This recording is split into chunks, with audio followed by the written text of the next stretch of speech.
அஸ்ஸலாமு அலைக்கும். Hi friends, welcome to Fahmi recipes. எல்லோரும் எப்படி இருக்கீங்க? நாங்கள் அல்ஹம்துலில்லாஹ் ரொம்பவே நல்லாயிருக்கும்.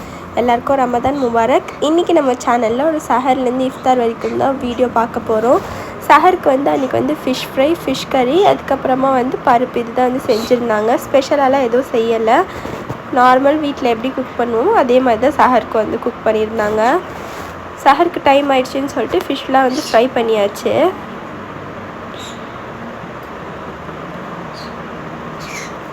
உங்களோட சஹர் இஃப்தார்லாம் எப்படி போகுதுன்னு நீங்களும் கமெண்ட் பண்ணுங்கள்.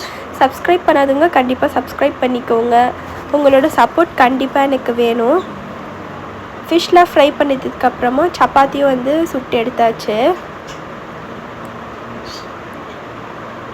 எங்களோட சஹர் இப்படி தான் போச்சு. அதுக்கப்புறமா ஹாட் வாட்டர் போட்டு குடிச்சிட்டு முடிச்சாச்சு. எங்களோட சஹர் முடிச்சுட்டு அடுத்த நாள் மார்னிங்லேருந்து வீடியோ கண்டினியூ ஆகும்.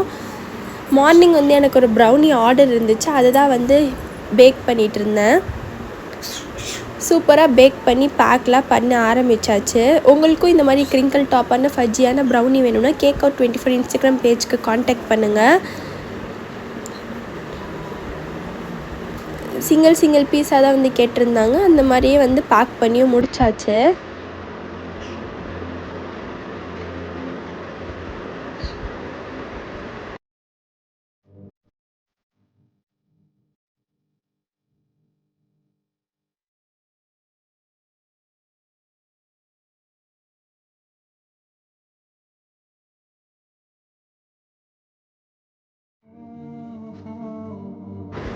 ப்ரௌனிலாம் சூப்பராக பேக் பண்ணி முடிச்சாச்சு. அதுக்கப்புறமா இஃப்தாருக்கு டேங்க் தான் கலக்க கிச்சனுக்கு வந்தாச்சு.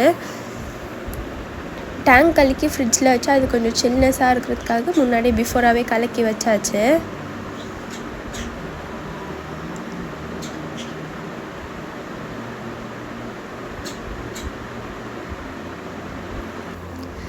டேங்க்லாம் கலக்கி முடிச்சதுக்கப்புறமா ஷரக்கை எப்படி செய்கிறதுன்னு பார்க்கலாம். இது பஜ்ஜி போண்டா எதுக்கு வேணாலும் வச்சு சாப்பிட்லாம். டேமரின் பேஸ்ட் ஆட் பண்ணிக்கலாம். ஒரு 1.5 2 டீஸ்பூன் அளவுக்கு டேமரின் பேஸ்ட், அதுக்கு தேவையான அளவுக்கு வாட்டர், அதுக்கப்புறமா கொரியண்டர் லீவ்ஸ் இதெல்லாம் ஆட் பண்ணிட்டு ஒரு வாட்டி நல்லா மிக்ஸ் பண்ணி விட்டுடலாம். மிக்ஸ் பண்ணிவிட்டு இதில் சில்லி ஃப்ளேக்ஸும் கார்லிக் க்ளவுஸ் நல்லா இடித்து இதில் ஆட் பண்ணிக்கலாம். தேவையான அளவுக்கு சால்ட்டும் ஆட் பண்ணிக்கலாம். சால்ட் ஆட் பண்ணதுக்கப்புறமா சில்லி ஃப்ளேக்ஸ் ஆட் பண்ணிக்கிறேன்.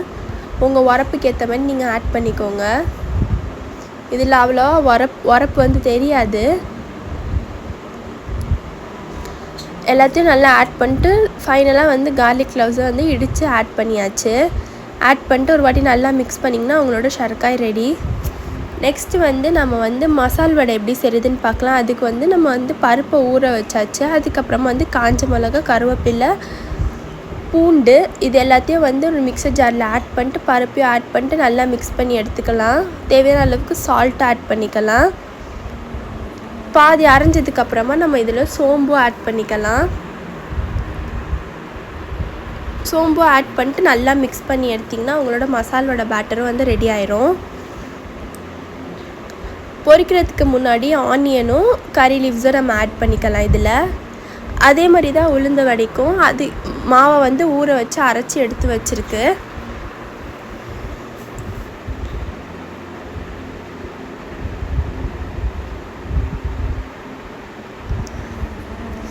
ஃபைனலாக வெங்காயம்லாம் போட்டு கறி லீவ்ஸ்லாம் போட்டு இப்படி தான் இருந்துச்சு.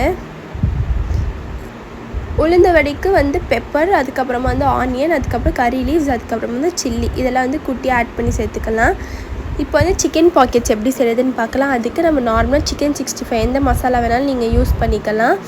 சிக்கன் 65 ரெடி பண்ணிட்டு அதை நல்லா டீப் ஃப்ரை பண்ணி எடுத்துக்கலாம்.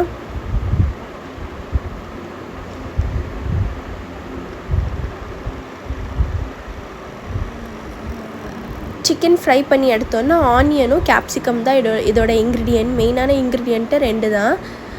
ஆனியனும் கேப்சிகமும் கட் பண்ணி எடுத்துக்கலாம். குட்டி குட்டியாக சாப் பண்ணி எடுத்துக்கலாம். உங்கள்கிட்ட ஃபுட் ப்ராசஸர் இருந்துச்சுன்னா நீங்கள் ஃபுட் ப்ராசஸரில் போட்டுக்கோங்க.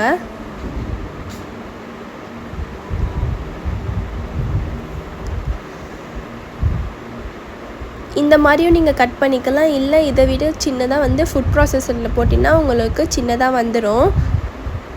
நான் இது கட் பண்ணிட்டு திருப்பி ஃபுட் ப்ராசஸரில் போட்டுட்டேன். சிக்கனையும் நம்ம இந்த மாதிரி குட்டி குட்டியாக கட் பண்ணி எடுத்துக்கலாம். சிக்கனை வந்து நீங்கள் ஷ்ரெட்டட் கூட பண்ணி விட்டுக்கலாம், இல்லைனா இந்த மாதிரி வந்து குட்டி குட்டியாக கட் பண்ணி வச்சுக்கோங்க. கேப்சிகமும் ஆனியன் கட் பண்ண மாதிரியே கேப்சிகமும் குட்டி குட்டியாக வந்து கட் பண்ணி வச்சிடலாம். ஃபுட் ப்ராசஸர்லேயே நீங்கள் போட்டுருங்க, அதுதான் ஈஸி. இப்போ வந்து இதோட மசாலா ரெடி பண்ணுறதுக்கு ஒரு பேனை நல்லா ஹீட் பண்ணிட்டு தேவையான அளவுக்கு ஆயில் ஆட் பண்ணிக்கலாம். இதில் வந்து மசாலா செய்கிறதுக்கு ஆயில் கம்மியாகவே ஊற்றிக்கோங்க, ரொம்ப இருந்தால் ஆயிலியாக தெரியும். ஒரு 1.5 to 2 டீஸ்பூன் அளவுக்கு ஆயில் ஆட் பண்ணிடலாம். ஆட் பண்ணிட்டதுக்கப்புறமா ஆனியனும் கேப்சிகமும் நம்ம கட் பண்ணி வச்சுருக்கோம்ல, அதை வந்து இதில் ஆட் பண்ணிடலாம். ஆனியன் ஆட் பண்ணதுக்கப்புறமா நம்ம கேப்சிகமும் இதில் ஆட் பண்ணிடலாம். ஆட் பண்ணிட்டு ஒரு வாட்டி மிக்ஸ் பண்ணி விட்டுடலாம்.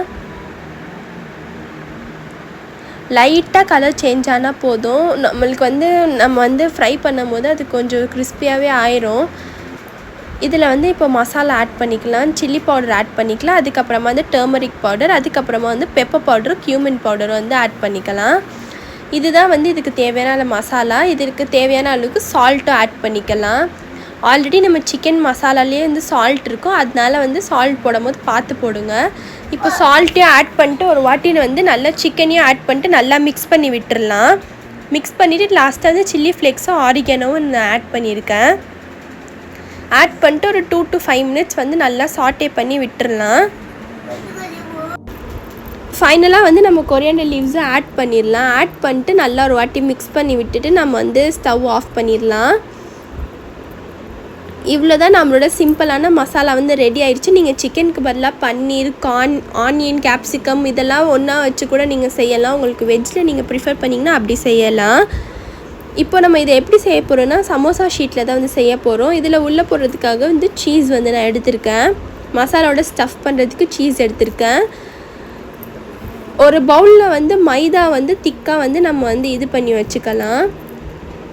அது வந்து ஸ்டிக் பண்ணுறதுக்காக, ஸ்டிக் பண்ணால் அது ரிமூவ் ஆகாமல் இருக்கும், அதனால வந்து மைதா வந்து கொஞ்சம் திக் பேஸ்ட்டாக வந்து நம்ம வந்து கரைச்சி எடுத்துக்கலாம்.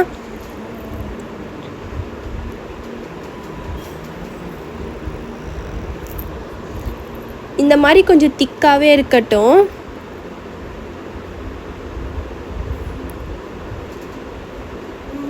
இப்போ மைதாலாம் கரைச்சி எடுத்தோன்னா இப்போ வந்து நம்ம வந்து சிக்கன் பாக்கெட்ஸ் வந்து எப்படி செய்கிறதுன்னு பார்க்கலாம். இதுக்கு வந்து 2 ஷீட் யூஸ் ஆகும். ஒரு பாக்கெட் செய்கிறதுக்கு வந்து நம்ம 2 ஷீட் வந்து எடுத்துக்கலாம். சென்டரில் வந்து நம்மளோட மைதாவோட பேஸ்ட்டை வந்து நம்ம ஆட் பண்ணிடலாம். ஆட் பண்ணிட்டு இன்னொரு ஷீட் எடுத்து நம்ம வந்து இந்த சைடு வந்து வச்சிடலாம். வச்சுட்டு சென்டராக ஸ்டிக் பண்ணிடலாம். இதுக்கு நடுவில் நம்மளோட ஸ்டஃபிங்ஸை வந்து நம்ம ஆட் பண்ணிடலாம். இதில் ஸ்டஃபிங் ஆட் பண்ணிவிட்டு சீஸும் ஆட் பண்ணிடலாம். சீஸ் ஆட் பண்ணிட்டு நம்ம வந்து எல்லாத்தையும் வந்து க்ளோஸ் பண்ணி அதையும் வந்து பேஸ்ட் பண்ணிடலாம். இதை வந்து இதே மாதிரியே வந்து எல்லாத்தையும் வந்து ரெடி பண்ணி எடுத்துக்கலாம். ரெடி பண்ணிட்டு ஒரு 10 to 15 minutes அளவுக்கு நம்ம ஃப்ரிட்ஜில் வச்சு எடுத்துக்கலாம். இதே மாதிரியே சூப்பராக எல்லாத்தையும் ரெடி பண்ணி வச்சாச்சு. நீங்களும் இந்த ரெசிபியை ட்ரை பண்ணிட்டு எப்படி இருக்குன்னு கமெண்ட் செக்ஷனில் கமெண்ட் பண்ணுங்கள்.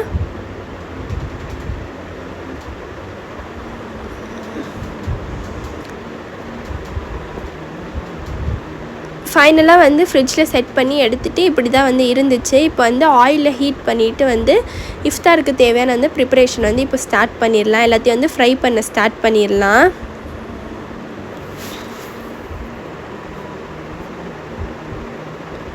ஆயில் நல்லா ஹீட் ஆகிட்டதுக்கப்புறமா ஃபஸ்ட்டு வந்து வடை போட்டு எடுத்தாச்சு.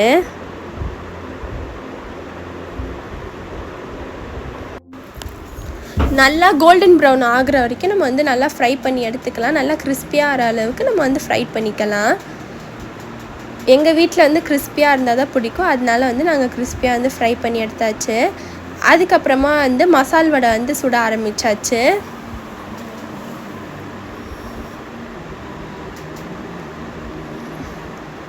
மசால் வடையும் சூப்பராக வந்து ரெடியாகி வந்துருச்சு.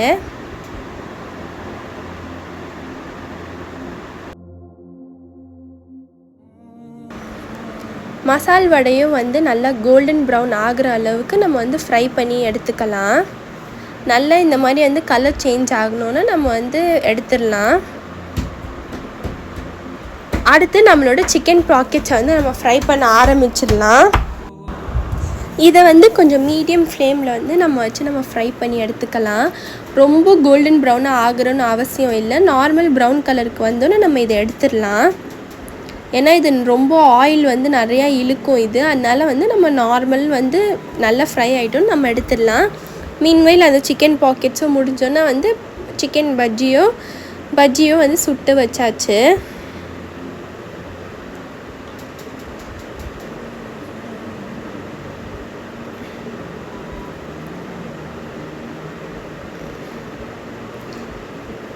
எங்களோட இஃப்தார் இப்படி தான் இருந்துச்சு. அல்ஹம்துலில்லாஹ் எல்லாருமே நல்லபடியாக நோன்பு திறந்து முடிச்சாச்சு.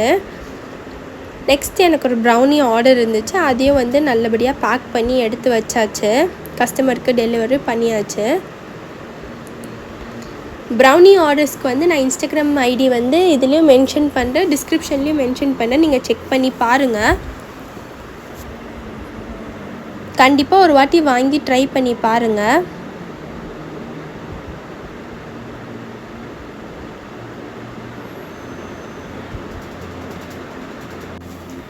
சூப்பராக அம்மாவும் வந்து கடல் பாசி வந்து செஞ்சு வச்சுருந்தாங்க.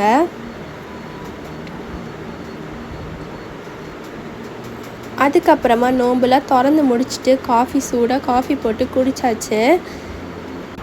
இதோட இந்த vlog முடிச்சுக்கிறேன். தேங்க்ஸ் ஃபார் வாட்சிங். மறக்காமல் லைக், ஷேர் அண்ட் சப்ஸ்கிரைப் பண்ணுங்கள். ஃப்ரெண்ட்ஸ் அண்ட் ஃபேமிலியோட ஷேர் பண்ணுங்கள். சப்ஸ்கிரைப் பண்ணாதவங்க கண்டிப்பாக சப்ஸ்கிரைப் பண்ணிக்கோங்க. இன்னொரு இன்ட்ரெஸ்டிங்கான வீடியோவில் பார்ப்போம். உங்களோட சஹரோ இஃப்தாரோ எப்படி போச்சுன்னு மறக்காமல் கமெண்ட் செக்ஷனில் ஷேர் பண்ணுங்கள். இன்ஷா அல்லாஹ் இன்னொரு வீடியோவில் பார்ப்போம். டாட்டா.